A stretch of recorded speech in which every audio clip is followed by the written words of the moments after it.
आपके साथ परमेश्वर की वचन अध्ययन करने के लिए। आज हम 5 पुस्तकों में जाएंगे। ये 5 पुस्तकों की नाम है यशायाह, यिर्मयाह, विलाप गीत, एजेकियल और दानियल। खास करके ये 5 पुस्तकों को बड़े भविष्यद्वक्ताओं का पुस्तक जाना जाता है, मेजर प्रॉफिट्स। हाँ जी, खास बड़ा भविष्यद्वक्ता। तो अभी आपके साथ मैं फिर याद करेंगे 5, 12, 5, 5, 12। हमने 5 नियम की पुस्तक देखा है, उसके बाद 12 इजरायलियों के इतिहास, उसके बाद हमने देखा है कविताएं 5 पुस्तकें। आज उसके बाद 5 और जो है बड़ा भविष्यद्वक्ताओं का पुस्तक, उसमें यशायाह, यिर्मयाह और विलाप गीत, एजेकियल और दानियल है। हम आज आपके साथ शुरू देखेंगे।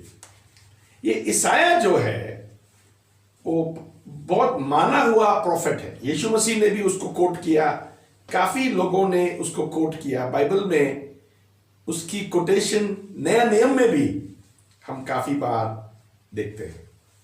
इसका पुस्तक में 66 अध्याय हैं, 66 अध्याय। सही बोला? 66 अध्याय।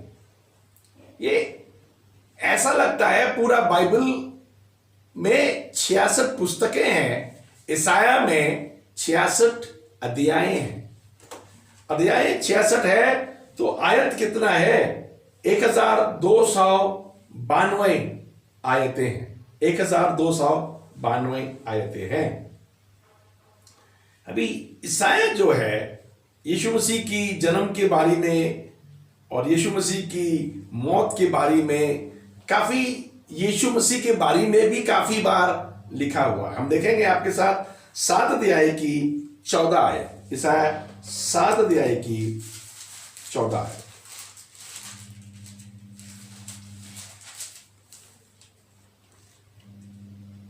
इस कारण प्रभु आप ही तुमको एक चिन्ह देगा, सुनो, एक कुमारी गर्भवती होगी और पुत्र जनेगी और उसका नाम इमैनुएल रखेगी। यीशु मसीह की पैदाइश का भविष्यवाणी यशायाह ने किया था।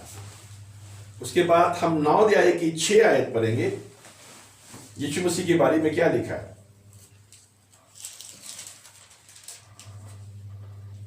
क्योंकि हमारे लिए एक बालक उत्पन्न हुआ, हमें एक पुत्र दिया गया और प्रभुता उसके कंधे पर होगी और उसका नाम अद्भुत, युक्ति करने वाला, पराक्रमी परमेश्वर, अनंत काल का पिता और शांति का राजकुमार रखा जाएगा। यीशु मसीह के बारे में काफी लिखा हुआ है यशायाह की पुस्तक में। ठीक है जी। हम यीशु मसीह की बारे में हम कहां पढ़ लिया? अभी 9 पढ़ा, 9 का 6 पढ़ा। अभी हम 53 का 5 से 7 पढ़ेंगे। यीशु मसीह की दुख उठाने और मारा जाने के बारे में क्या लिखा है?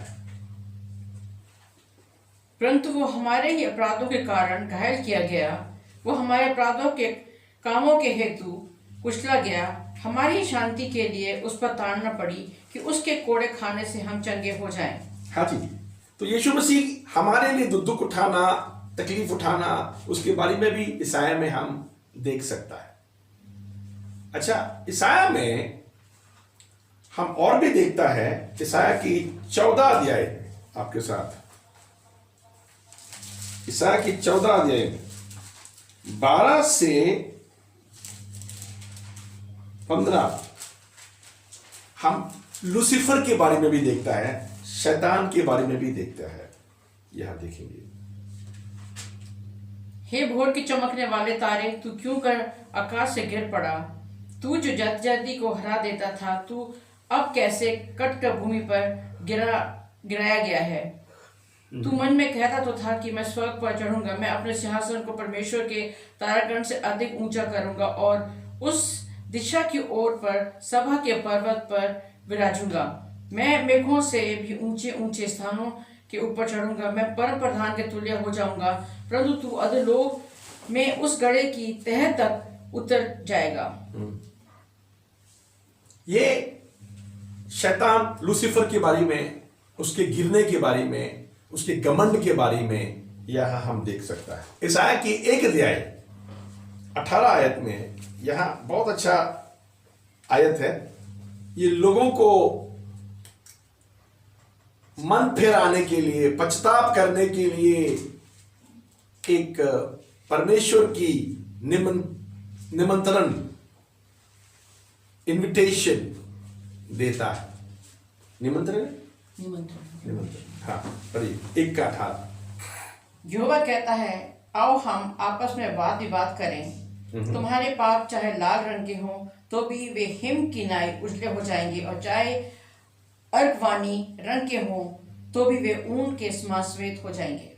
इतना भी लाल हो सफेद कर देगा। ये ईसाया नबी के पुस्तक में इनविटेशन इजराइल कौम को दिया गया है।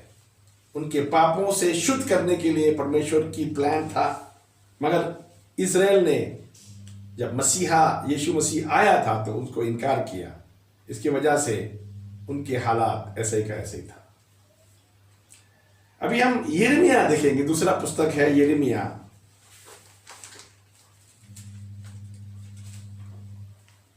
आपके पास यिर्मयाह है, आपके बाइबल में है तो खोलिए मेरे साथ।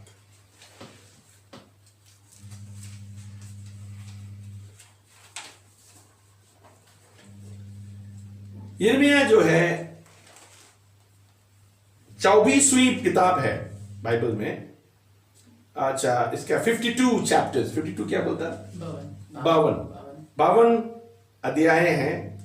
1364 आयतें हैं।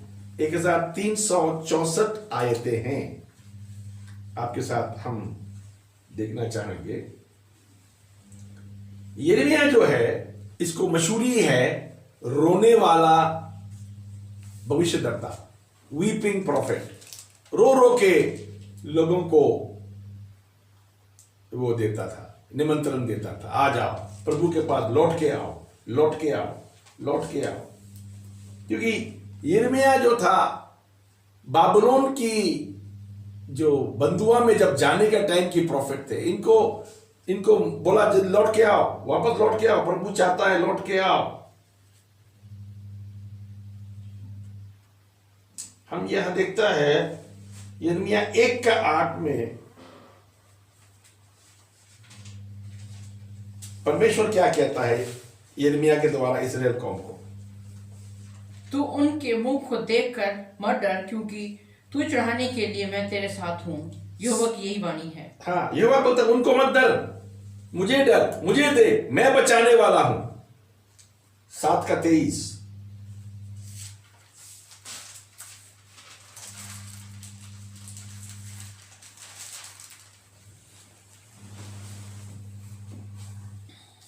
परंतु मैंने तो उनको ये आज्ञा दी कि मेरे वचन को मानो, तब मैं तुम्हारा परमेश्वर होऊंगा।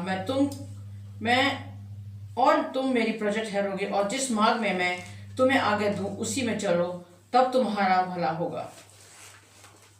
यिर्मयाह बोलते थे परमेश्वर के पास मुड़ के आओ, नहीं तो तबाही मच जाएगा। परमेश्वर की कहर आएंगे तो तबाही मच जाएंगे, तलवार से मरेंगे, बीमारियों से मरेंगे, और ये जो महामारी से मरेंगे।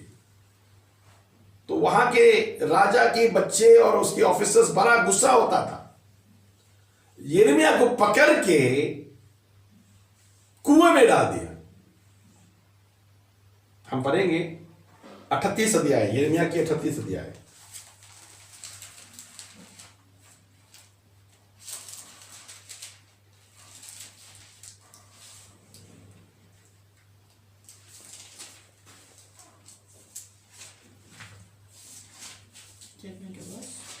हम पढ़ेंगे 2 आयत।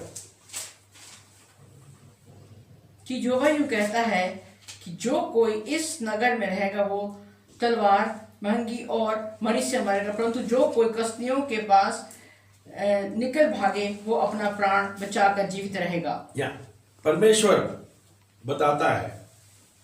अच्छा, आगे हम देखेंगे यिर्मयाह को क्या किया इन्होंने 6 आयत में।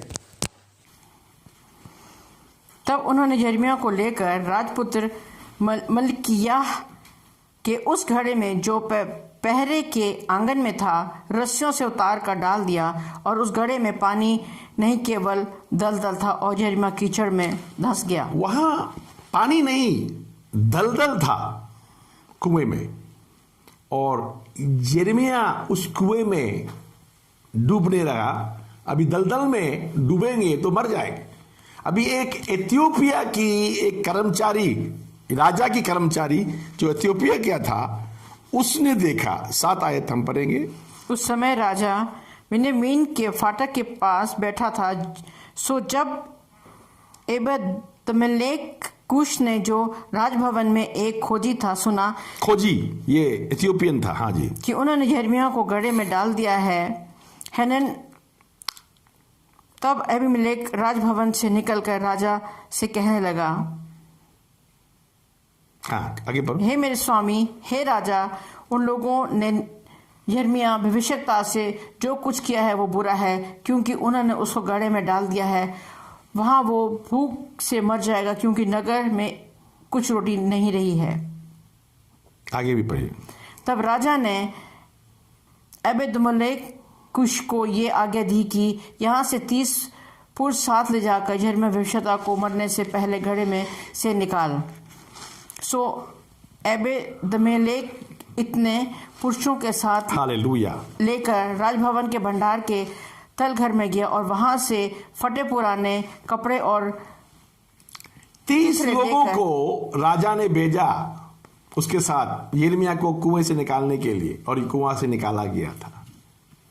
देखिए, परमेश्वर की भविष्यद्वक्ताओं को भी समय, जब उन लोगों की जीवित समय था तो लोग उनको पसंद नहीं करते थे, लोग उनको भी सताते थे। यहां हम देखते हैं काफी सताया उसको भी। कौन सताया? विश्वासियों ने सताया, इजरायलियों ने सताया। इजरायलियों का भविष्यद्वक्ता था और वही लोग उनको सताते थे। हम आपके साथ लेमेंटेशन देखेंगे, क्या बोलता, विलाप गीत नहीं, यिर्मयाह की 7 अध्याय देखेंगे। यिर्मयाह की 7 अध्याय देखेंगे। आपके बाइबल में हम देखेंगे यिर्मयाह की 7 अध्याय। ये लोग बहुत गमन थे, यहूदी लोग बहुत गमन थे। इनकी गमन होने के कारण जो था, ये लोग मंदिर में जाते थे, मंदिर इनके पास थे। हम पढ़ेंगे 7वां अध्याय 1 से नहीं 4 से पढ़ो, 4 से पढ़ो। तुम लोग ये कहकर झूठी बातों पर भरोसा मत रखो कि यहोवा का मंदिर है। यही यहोवा का मंदिर, यहोवा का मंदिर। यदि तुम सचमुच अपनी अपनी चाल और काम सुधारो और सचमुच मनुष्य के बीच न्याय करो, परदेशी और अनाथ और विधवा पर अंधेर ना करो, इस स्थान में निर्दोष की हत्या ना करो और दूसरे देवताओं के पीछे ना चलो जिससे तुम्हारी हानि होती है। हानि होती है। बोलता यहां तुम कहता है हमारे पास मंदिर है, मंदिर है, मगर दूसरी देवताओं के पीछे चले जाता है तुम। परमेश्वर बोलता तुम गमन है मगर मेरे साथ नहीं है। यहां परमेश्वर के वचन में यिर्मयाह की समय में यिर्मयाह को क्या क्या होते थे, तो परमेश्वर का वचन क्या आया? 7 अध्याय की 32 आयत। यहोवा की वाणी है। 7 अध्याय का 31 से पढ़ेंगे, 31 32। और उन्होंने हिनवंशियों की तराई से तोपेत नाम ऊंचे स्थान बनाकर अपने बेटे बेटियों को आग में जलाया है। उसकी आज्ञा मैंने कभी नहीं दी और ना मेरे मन में वो कभी आया। यहोवा की वाणी है, क्योंकि ऐसे दिन आते हैं कि वो तराई फिर ना तो तोपेत की और ना हिनोमंशियों की कहलाएगी, वरन घात की तरह कहलाएगी। और तोपेत में इतनी कब्रें होंगी कि और स्थान न रहेगा। तुपित में इतनी कब्रें होंगे और साथ नहीं होगा, जगह नहीं होगा दफनाने के लिए। यहां दो जगह है तोफित, एक यरूशलेम में है और एक इटली में है। जो अभी इटली में हजारों मौत हुआ था, वो जगह का नाम था तोफित। वहां दफनाने की जगह ना रहा। बाइबल कहता है नहीं रहेगा, दफनाने का जगह नहीं होगा। और इटली में यही बात हुआ परमेश्वर की वचन से। इसके बाद हम ये विलाप गीत में देखेंगे। ये विलाप गीत क्या है? विलाप गीत 1 अध्याय की 12 आयत हम देखेंगे। विलाप गीत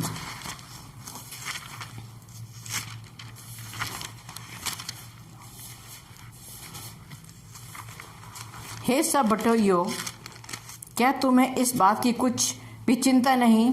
दृष्टि करके देखो, क्या मेरे दुख से बढ़कर कोई और पीड़ा है जो यहोवा ने अपने क्रोध के दिन मुझ पर डाल दी है? क्रोध, परमेश्वर का क्रोध, उसको डरने के लिए बोल रहा है। और ये विलाप गीत के लिखने वाला भी यिर्मयाह है। और यिर्मयाह यहां रो रो के इनको बातें बताया है।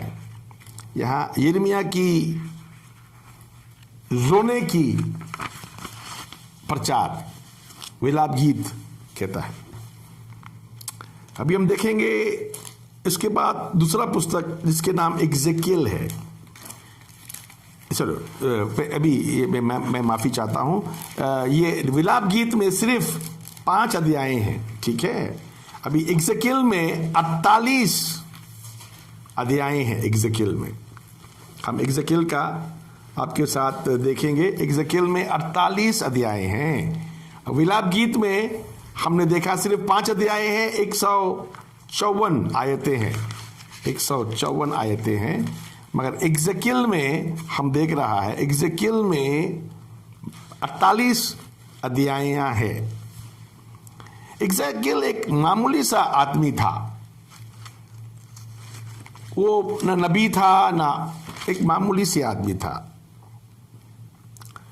परमेश्वर ने उसको बोला, जाओ उनके बीच में जाके बैठो। और वो जाके इजरायलियों का बीच में बैठा और परमेश्वर के वचन उनको उसके पास आने लगा। अभी यहाँ एग्जेकियल में भी हम बड़ा बड़ा बातें देख सकता है। इस एग्जेकियल में हम देखते हैं आपके साथ एग्जेकियल 18 अध्याय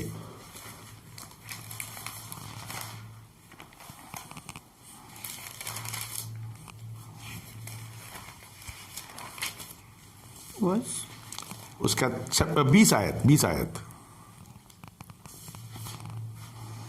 जो प्राणी पाप करे वही मरेगा, ना तो पुत्र पिता के अधर्म का भार उठाएगा और ना पिता पितर का। और धर्मी को अपने ही धर्म का फल और दुष्ट को अपने ही दुष्टता का फल मिलेगा। हाँ, परमेश्वर ने कहता है तुमको फल मिलेगा, धर्मी को अपना फल, दुष्ट को अपना फल। यहाँ एग्जेकियल की एक भविष्यवाणियाँ बहुत अच्छा भविष्यवाणियाँ भी है। उनमें से मुझे ज़्यादा नहीं बता सकता है आपको, क्योंकि टाइम मेरा इतना नहीं है। और मुझे ये सर्वे दिखा रहा हूँ, ये पूरा उसकी मानी नहीं बताना है। मगर आपके साथ मैं एक इंटरेस्टिंग चीज़ एग्जेकियल में देखना चाहता हूँ। एग्जेकियल की 47 अध्याय में यहाँ 1 आयत से हम 5 आयत तक या 6 आयत तक हम देखेंगे। 1 आयत से 6 आयत। यहोवा की शक्ति मुझ पर हुई और वो मुझ में अपना आत्मा समा कर बाहर ले गया और मुझे तराई के बीच खड़ा कर दिया। वो तराई हड्डियों से भरी हुई थी। तब उसने 47 अच्छा 37 आप 37 पढ़ रहे हैं। 37 बोला था आपने। हाँ नहीं 47 सॉरी मैं 47 एक्जेकियल 47 हम पढ़ेंगे 1 से 2 पहला। फिर वो मुझे भवन के द्वार पर लौटा ले गया और भवन की डेवड़ी के नीचे से एक सोता निकलकर पूर्व की ओर बह रहा था। भवन का द्वार तो पूर्वमुखी था और सोता भवन के पूर्व और वेदी के दक्षिण नीचे से निकलता था। तब हाँ जी, यहाँ मंदिर के नीचे वेदी से पानी निकला है। हाँ जी, ये पवित्र आत्मा के काम के बारे में बता रहा है। ये पवित्र आत्मा अलग अलग समय में कैसे कैसे काम किया वो दिखा रहा है। हम आपके साथ देखना चाहेंगे। पढ़े आगे 3 आयत 2। तब वो मुझे उत्तर के फाटक से होकर बाहर ले गया और बाहर से घुमाकर बाहरी अर्थात पूर्वमुखी फाटक के पास पहुंचाया गया और दक्षिण अलंग से जल पसीज कर बह रहा था। तब वो पुरुष हाथ में मापने की डोरी लिए हुए देखिए दो आयत। यहाँ पानी जो दिखा रहा है ये पवित्र आत्मा को दर्शाता है। हम 3 आयत देखेंगे। अभी एक आदमी, इसको नापने वाला आदमी देखा, नापने वाला। हाँ जी, नापा। पढ़िए 3 आयत। जब वो पुरुष हाथ में मापने की डोरी लिए हुए पूर्व ओर निकला, तब उसने भवन से लेकर 1000 हाथ तक उस सोते को मापा और मुझे जल में से चलाया और जल टखनों तक था। जल टखनों तक था। Very good. इसके बाद फिर उसने 1000 हाथ मापा, मुझे जल में से चलाया और जल घुटनों तक था। हाँ, घुटनों तक था। फिर और 1000 हाथ माप कर मुझे जल में से चलाया और जल कमर तक था। तब फिर उसने 1000 हाथ मापे और ऐसी नदी हो गई उसके पार मैं न जा सका, क्योंकि जल बढ़कर तैरने के योग्य था। अर्थात ऐसी नदी थी जिसके पार कोई ना जा सकता था। तब उसने यहां हम देखते हैं आदम से हनूक तक 1000 साल, हनूक से इब्राहिम तक 1000 साल, इब्राहिम से सुलेमान 1000 साल, सुलेमान से प्रभु यीशु मसीह तक 1000 साल, 4000 साल। अभी यहां आदम से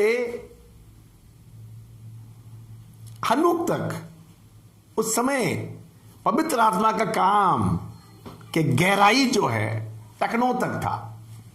यहां 1000 नापा ना, ये पहला 1000 जो है 1000 साल की दर्शाता है। वो टखनों तक की पवित्र आत्मा के काम था। आप पानी में आपकी एरी और टकन के जितना आप चलेंगे आपको कोई तकलीफ नहीं है, आराम से चल जाएंगे आप। उसके बाद टकनों से घुटना दूसरी बार नापा 1000, वो दूसरा 1000 साल जो है हनूक से इब्राहिम, उस समय पवित्र आत्मा का काम और बढ़ गया। अभी घुटने तक आ गया। अभी आप पानी में चलना है तो थोड़ा अड़चन से चलना पड़ेगा, घुटने तक पानी है। उसके बाद इब्राहिम से सुलेमान के बीच में और भी पवित्र आत्मा का काम बढ़ गया, यहां तक आ गया, कमर तक आ गया। उसके बाद फिर 1000 साल 1000 नापा, वो 1000 साल अगेन जो है यीशु मसीह। और यीशु मसीह के बाद बाइबल कहता है पानी सर पर से निकल गया। इसके मानी अब आप अपनी ताकत से चल नहीं सकता है, कंट्रोल में नहीं है आप। पवित्र आत्मा को आपको लेके चलने दो।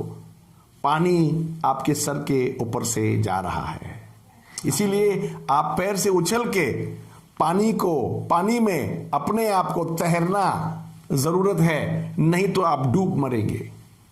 तो ये यीशु मसीह के बाद के समय 4000 साल के बाद अभी 2000 साल हम लोग पवित्र आत्मा की सामर्थ को महसूस कर रहा है। ये पवित्र आत्मा की सामर्थ जो है अभी आपका कंट्रोल में नहीं है। आप पवित्र आत्मा को कंट्रोल करने दे, तब भी आप बच पाएंगे। ये परमेश्वर की वचन में हम देखते हैं। इसके बाद में हम आखिरी पुस्तक देखेंगे, डैनियल। ये डैनियल की पुस्तक जो है बहुत ही इंटरेस्टिंग पुस्तक है। 12 अध्याय हैं। अभी डैनियल जो है, यहां यीशु मसीह की मौत के बारे में भी बताया है डैनियल की पुस्तक में। 9 अध्याय, डैनियल 9 अध्याय। यह हम पहले देखेंगे डैनियल का 70 हफ्ता का कहानी है, 70 वीक्स डैनियल की। तो डैनियल की 70 साल की जो वीक्स में क्या देखता है, हम आपके साथ 9 अध्याय में डैनियल सूखी रोटी खाकर, ठीक है ना, ये भी एक किस्म के रोजा है, स्वादिष्ट रोटी नहीं, सूखी रोटी खा के परमेश्वर के सामने 21 दिन बैठा था। उस समय वो परमेश्वर को विनती कर रहे थे इजराइल कौम के लिए, और उसको कुछ भी परमेश्वर से सुन नहीं रहा था। तो डैनियल परमेश्वर के सामने बैठकर 21 दिन वहां से हिला नहीं, बैठा ही रहा। 21 दिन पूरा हुआ तो जिब्राइल आया और डैनियल को पूछा, डैनियल को बोला, डैनियल मैं आ गया परमेश्वर का संदेश लेके। जिस दिन तुमने रोजा में बैठा वही दिन प्रभु ने मुझे भेजा तुम्हारे पास, मगर रस्ते में शैतान मुझे रोक दिया। कौन सा शैतान रोका? यहां डैनियल को उसने बता रहा है 10 अध्याय में। हम देखेंगे डैनियल की 10 अध्याय में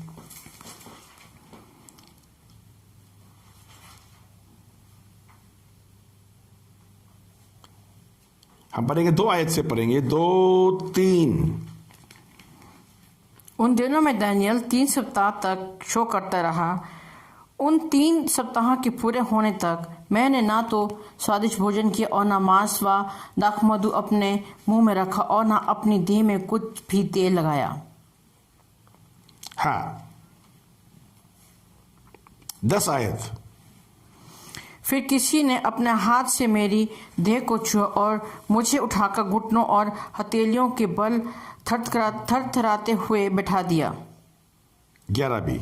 तब उसने मुझसे कहा, हे दानियल, हे अति प्रिय पुरुष, वचन मैं तुझसे कहता हूँ उसे समझ ले कि सीधा खड़ा हो, क्योंकि मैं अभी तेरे पास भेजा गया हूँ। जब उसने मुझसे ये वचन कहा तब मैं खड़ा तो हो गया, परंतु थरथराता रहा। 13 आयत। फारस के राजा का प्रधान 21 दिन तक मेरा सामना किया रहा, परंतु मिकाएल जो मुख्य प्रधानों में से है वो मेरी सहायता के लिए आया, इसलिए मैं फारस के राजा के पास रहा। और अब मैं तुम्हारे सामने आया हूँ कि अंत के दिनों में तेरे लोगों की क्या दशा होगी, क्योंकि जो दर्शन तूने देखा है वो कुछ दिनों के बाद पूरा होगा। जिस दिन डैनियल ने प्रार्थना में बैठा था, 21 दिन पूरा होने के नहीं, एक पहला दिन में, उसी दिन में जिब्राइल को परमेश्वर ने डैनियल के पास भेजा, और जिब्राइल रास्ते में आते हुए पर्शिया, फारिस, ईरान, वहां का देश की शैतान, बड़ा शैतान जो है, उसको रोक के रखा। तो वो आगे बढ़ नहीं सकता था, उसको रोक दिया। तो उतने में मिकाइल आया। मिकाइल आकर के उसके साथ लड़ने लगा और जिब्राइल को छोड़ा, जाओ ले जाओ। तो जिब्राइल परमेश्वर की 70 हफ्ते की संदेश लेके डैनियल के पास पहुंचा। डैनियल की पुस्तक बहुत ही खास पुस्तक है। खास करके डैनियल के 2 अध्याय में हम देखते हैं, आप मेरे साथ देखिएगा, डैनियल की 2 अध्याय में।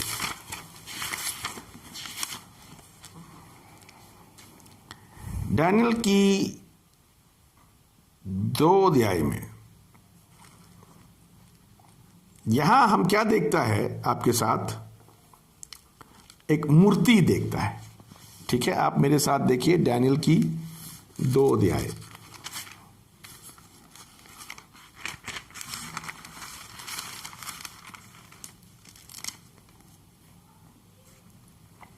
यहां नबूकदनेस्सर राजा की ख्वाब देखते हैं हम।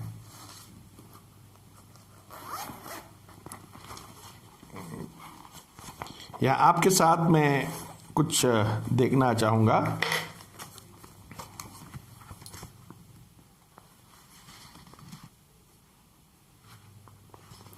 डैनियल, यस,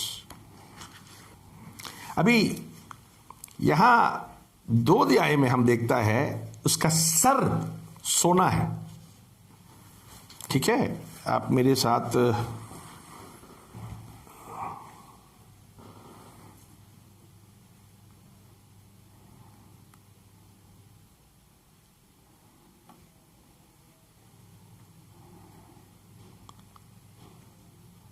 राजा को ख्वाब देखा। 3 आयत में, हम 2 अध्याय के 3 आयत में राजा को ख्वाब देखा।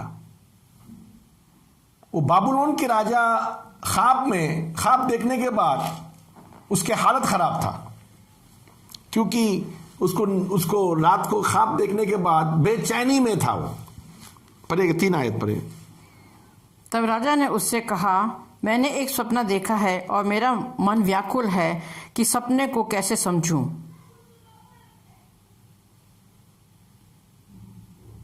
वो राजा बोलता है, तुमको मैं ख्वाब बता दे तो तुम लोग अपने मर्जी बोलेंगे, तो ऐसा करो ख्वाब भी तुम बताओ। अपने जो क्या बोलता एस्ट्रोलॉजर्स, जो क्या बोलता है इसको, ज्योतिषियों को राजा ने कहा, ख्वाब मैं तुमको बताएंगे तो तुम उल्टा पुल्टा मानी बता देंगे, तो ख्वाब के मानी भी तुम बताओ। हम पढ़ेंगे, हम कहाँ लिखा है 5। राजा ने कसम को उत्तर दिया, मैं ये आज्ञा दे चुका हूं कि यदि तुम फल समेत सपन को ना बताओगे तो तुम टुकड़े टुकड़े किए जाओगे और तुम्हारे घर फुंकवा दिए जाएंगे। मैं बोलता, मैं तुम क्या सपना भी तुम ही बताओ, मैंने क्या सपना देखा। देखिए, अभी आप सपना मुझे बताएंगे तो मैं आपका मानी दे दूं, ये अलग बात है, मगर आप मुझे सपना भी बताने के लिए बोलो, तब सामर्थ होता है। जहां परमेश्वर की तरफ से है तो आपको सपना क्या देखा वो भी मुझे मालूम होना चाहिए। Hallelujah, hallelujah. तो यहां सपना क्या था, एक मूर्ति देखा उसने, एक बड़ा सा मूर्ति देखा। किसने देखा? राजा ने। वो मूर्ति के सर जो था वो सोना था, और छाती और दोनों हाथ जो था चांदी थे, और पेट और नीचे के पोर्शन जो था वो था पित्तल था, और दोनों टांग जो थे वो बना हुआ था लोहा, और उसके नीचे के पैर के नीचे पोर्शन जो था लोहा और मिट्टी। ये 5 अलग अलग चीज हम यहां देखता है, सोना, चांदी, पित्तल, लोहा और मिट्टी और लोहा मिला हुआ। ये क्या है? आप आगे मानी देखता है तो मैं शॉर्ट में बताना चाहता हूं। सोना जो गर्दन जो सर जो था, सोना जो था, वो बाबुलोन देश था। यहां से जेंटाइल्स का दिन शुरू होता है। बाबुलोन से, वहां से यहूदियों को कैद में बंधुआ में रखा हुआ, वहां से बाबुलोन की शुरू होता है। सोना, गर्दन सोना था। इसके मानी इससे बड़ा सामर्थ और कीमती देश कोई नहीं था उस समय। उसके बाद उससे थोड़ा कम देश इनको जीत गया, और वो दूसरा देश जो आया था उससे पावरफुल नहीं था, उससे थोड़ा पावर कम था, मगर बाबिलोन को जीत के वो दो देश, मीदो और पर्शिया, दो देश, उन्होंने ये चांदी का छाती, दो हाथ जो होता, एक तरफ मीडो एक तरफ पर्शिया, दो देश मिलकर लड़के बाबिलोन को हरा करके वो सामर्थी देश बन गया। ठीक है। इसके बाद तीसरा पित्तल, चांदी के बाद नीचे पित्तल, कमर के नीचे पित्तल, ये पेट और कमर पित्तल था। पित्तल क्या है? उससे कम कीमत का है, मगर कौन सी देश है? पर्शिया को जीतने वाला देश ग्रीस जीतकर, पर्शिया को जीतकर ग्रीस राज किया। ये पित्तल, उनसे भी पावर कम हो गया। उसके बाद में हम देखता है दो टांग। ये दो टांग जो है रोम के एम्पायर है। एक है दो टांग होने के मानी, एक है ईस्टर्न रोमन एम्पायर, दूसरा है वेस्टर्न रोमन एम्पायर। दो। उसके बाद पैर के नीचे जो ये 10 जो पैर की उंगलियां होता है, पैर की क्या बोलते, उंगली बोलते हैं उसको, पैर की उंगलियां होता है, वो जो एरिया जो है, पैर की नीचे एरिया जो है, मिट्टी और लोहा मिला हुआ है। वो क्या है? वो डिवाइडेड है, पूरा यूनाइटेड नहीं है, तभी भी इकट्ठे हैं। वो 10 देश यूरोप का, वहां यूरोप में आके खत्म होता है। उसके बाद में आप देखेंगे पत्थर आते हैं, चूर चूर हो जाते हैं। आपको मालूम है एंटी क्राइस्ट आएंगे तो यूरोप के द्वारा आएंगे, मगर यूरोप के द्वारा आने के लिए यूरोप तो अभी काफी चोट लगा हुआ है। तो हम क्या देखता है, चाइना यूरोप को खरीदेंगे और यूरोप को ताकत देंगे और यूरोप को खड़ा करेंगे। चाइना, ये लाल ड्रैगन, ये अजदहा, ये क्या बोलता है इसको दूसरा शब्द में, क्या बोलता है? अजदहा बोलता, क्या बोलता है? अजगर, लाल अजगर। ये लाल अजगर जो है यूरोप को फिर खड़ा करेंगे। हम ये देख रहा है। अभी चाइना जो है ये लाल ड्रैगन है। प्रकाशित वाक्य 12-13 अध्याय पढ़ेंगे तो आपको पता चलेंगे। तो वो क्या करेगा, यूरोप को फिर ताकत देंगे। तो ये डैनियल की पुस्तक जो है सील्ड प्रोफेसी है। रेवलेशन जो है ओपन प्रोफेसी है, मगर ये सील्ड प्रोफेसी है। तो हम आपके साथ ये डैनियल के पुस्तक समझने के लिए टाइम लगेंगे। डैनियल के पुस्तक कभी प्रभु का मर्जी होगा तो हम लोग आपके साथ बैठेंगे। अभी डैनियल का पुस्तक में 9 अध्याय की 26 आयत में, मेरे ख्याल में, मेरे को देखने दीजिए,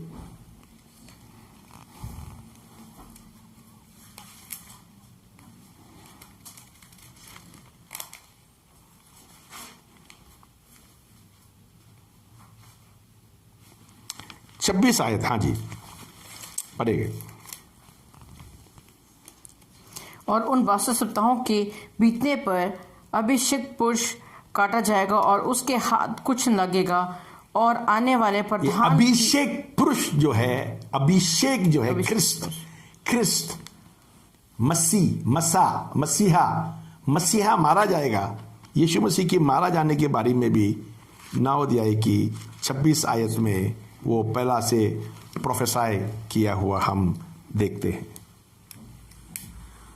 तो ये 5 पुस्तक जो है, इसाया, यिर्मयाह, विलाप गीत, एग्जीकियल, डैनियल, ये 5 पुस्तक जो है ये बड़ा भविष्यद्वक्ताओं का पुस्तक है।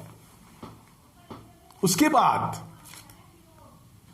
अगले 12 पुस्तक आएंगे आखिरी पुराना नियम की, वो होगा छोटा भविष्यद्वक्ता। तो कल से शुरू है वो, कल से छोटा भविष्यद्वक्ताओं के हम देखेंगे। आज हमने देखा है 5 बड़ा भविष्यद्वक्ता, उनका किताब में ज्यादा पुस्तकें लिखा है और यीशु मसीह के बारे में ज्यादा लिखा है। ठीक है, 5 बड़ा भविष्यद्वक्ता। फिर बोले मेरे साथ 5 12 5 5 12। फिर बोलिए 5 12 5 5 12। तो आखिरी 12 जो है कल हम देखेंगे आपके साथ। आज तक हमने देखा 5 12 5 5 हम देख चुका है। हम कल 12 शुरू करेंगे प्रभु यीशु मसीह के नाम।